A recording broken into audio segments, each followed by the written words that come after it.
বহুদিনের নীরবতা ভেঙে হঠাৎ বৃদ্ধি পেল বন বিভাগের তৎপরতা। নতুন বন সংমণ্ডল আধিকারিক অর্থাৎ ডিএফও যোগদানের পর তৎপর বনকর্মীরা। স্থানে স্থানে বনকর্মীদের বৃহৎ অভিযান, বাজেয়াপ্ত বিপুল পরিমাণ চোরাই কাঠ সহ পাথর ও বালি। আজ সোমবার বন বিভাগের পাথারকান্দি রেঞ্জ, দোহালিয়া রেঞ্জ এবং প্রোটেকশন দলের যৌথ অভিযানে আসিমগঞ্জ, মামবাড়ি, হরিনগর, দোহালিয়া এবং ভিতরগুলি থাকা অবৈধ মিল থেকে বাজেয়াপ্ত করা হয় বিপুল পরিমাণ চোরাই কাঠ।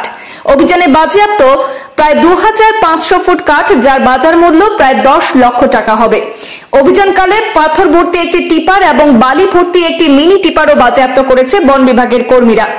উল্লেখযোগ্য যে বিগত বহুদিন ধরে শ্রীভূমি জেলা সহ পাথারকান্দির বিভিন্ন এলাকায় ব্যাপকভাবে চোরাই কাঠ, বালু এবং পাথরের অবৈধভাবে ব্যবসা সরবরাহ চলে আসছে। বহু অভিযোগের পরেও কর্ণপাত করেননি কেউ।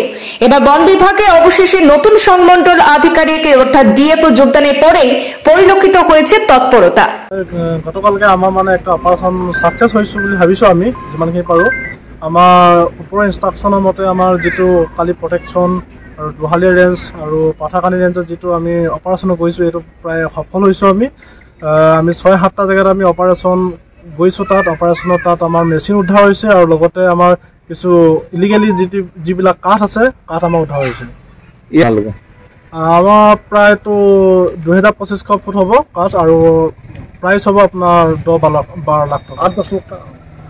এইটো প্ৰটেকশ্যনৰ পাতে ধৰিছে। প্ৰটেকশ্যনৰ পাতে ধৰি ৰাখি আমাৰ ৰেঞ্জত কাষ্টডি ৰাখিছে। তেওঁলোকে এইটো প্ৰচেছিং গঞ্জ, মামবাড়ি, ফৰিদকোনা আৰু পানীঘাট আৰু দোহালিয়া মিলৰ পৰা ধৰিছে। আৰু আমাৰ ওপৰৰ পৰা ইনষ্ট্ৰাকশ্যন দিয়া মতে আমাৰ এইটো কাম কণ্টিনিউয়াছলি চলি থাকিব, যাতে ইলিগেল ক'তো হ'ব নোৱাৰে। বেঞ্চৰ ওপৰত কোনো যাতে ইলিগেল হ'ব নোৱাৰে। আৰু এটা কথা আমি এটা টাইপৰ মানুহ নাপালে নাপাল পোৱা নাই। আমি ভাগি গৈছে। আমি